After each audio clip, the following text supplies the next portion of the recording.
tubalamusizza abeeyo abaami n'abakyala abavubuka n'abatenyo gano ge mawulire gaffe ku ngoma nga gakusomerwa Lady Slyke. Tuula, kalira, wuliriza, nyumirwa amawulire.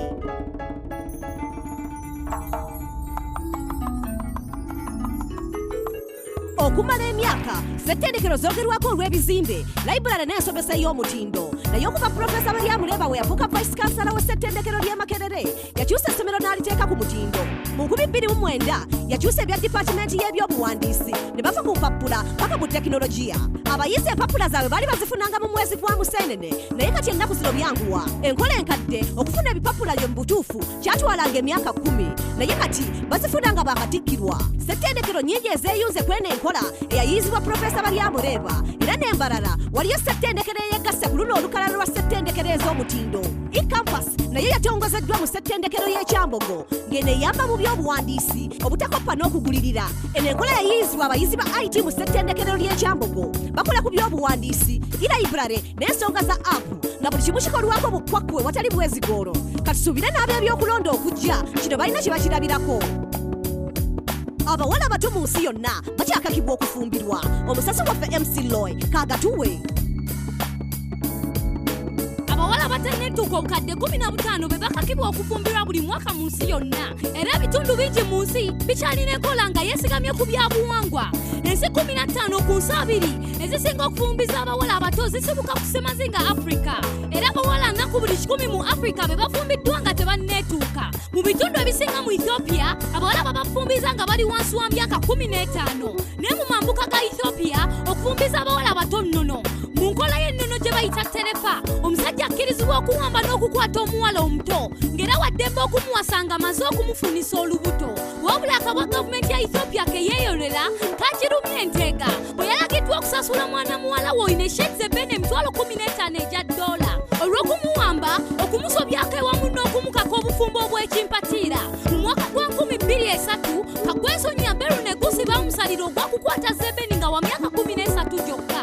Naye omusango n'agusinga kubanga Zebeni teyalina bujulizi bulaga nti yali mbeerera bwe baamukwatira. Mu 2007 ekisonga ekya Equality kyatwala omusango guno mu kkooti ya African Commission on Human and People's Rights mu Gambia kubanga guno omusango gwali tegujja kusobola kulamulirwa n'obwenkanya mu Ethiopia. Abalwanirizi b'eddembe beekalakaasa olw'entaputa y'amateeka ey'ekifuulannenge n'okusyobola eddembe lya Zebeni ekyateeka obulamu bwe ku kisenge. Olw'eno ekkooti n'eragira gavumenti ya Ethiopia okumusasula kubanga yali eremeddwa okumukuuma n'okumulabirira nga bwe yali eteekeddwa okukola.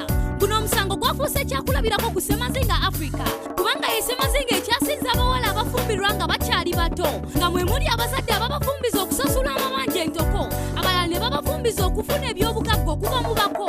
Eno enkola y'okufumbiza abawala abatanneetuuka bw'etateekebwako kkomo ssemazinga Africa etuuse okuyita ku maserengeta ga ssemazinga Asia ng'ekitundu ekisingamu abafumba abatanneetuuka mu myaka egijja. Sigadde nze MC Loy nga mbaweereza ku Newz Beat. Webale nnyo MC Loy naago gatutuusaako.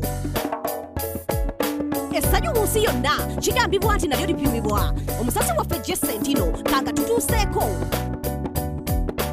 Alipoota ekwata ku ssanyu ly'abantu ng'ekolebwa ekitongole ky'amawanga g'omukago epima essanyu ly'abannansi mu nsi 57 n'engeri gye bayita mu bulamu bwa bulijjo. Alipoota eno esinziira ku bugabiriza awamu n'obuwangaazi n'enkolagana mu ŋŋanda embeera y'ebyobufuzi awamu n'obuli bw'enguzi. Amawanga gano ensi ya Denmark nate eri ku ntikko olw'enkola ennuŋŋamu ey'okulabirira bannansi baayo nga buli munnansi bugumu omusolo gw'asasula gujja kumulabirira bulungi nnyo. Buli munnansi asobola okugenda mu ddwaliro n'alaba omusawo nga gavumenti yeesasula. N'abasomi tebasasula bisale era baaweebwa ensako okumala emyaka 7 miramba. Yadde ng'ensi z'ekitundu kya Scandinavia zeefuza ebifo 10 ebisooka ku luno olukalala, ssemazinga Africa yo gyabadde n'ensi 8 ku 10 ezikwebera. Ensi ezisigadde 2 ku ntobo ya luno olukalala ze Afghanistan ne Syria. Mauritius yasinze okukola obulungi mu nsi za ssemazinga Africa. Kano akazinga kakutte kifo kya 66. Yadde Somalia y'ensi gy'oyinza okubuusa amaaso n'okuteebereza ebifo ebiri mu ssanyu olw'obutabanguko obuludde emyaka egisoba mu 2 n'ebbula ly'emirimu yeewuunyisizza bangi okunokovaayo ng'ensi ekyasinze essanyu mu kitundu kya ssemazinga Afirika eky'abaddugavu. Abakugu bagamba nti Abasomaali balaze obwa Sseruganda n'obugabirizi mu mbeera y'obutabanguko n'obwavu. ensi z'omukaga ez'amawanga g'obuvanjuba bwa Afrika tezikoze bulungi zonna era ensi ya Burundi yanokoddwayo ng'ensi ekyasingamu ennaku mu nsi yonna. Ssemazinga Africa ye yabadde n'essanyu erisinga obutono mu myaka 3 egy'omuddiriŋŋanwa. Alipoota eno efundikira egamba nti enjawulo mu ssanyu ddene ennyo mu mawanga agawera, abagagga beeyongera kugaggawala ng'abaavu beeyongera kwebera. Ensi eno ekyasiitaana n'embeera y'ebyenfuna awamu n'obutabanguko bw'olubeerera.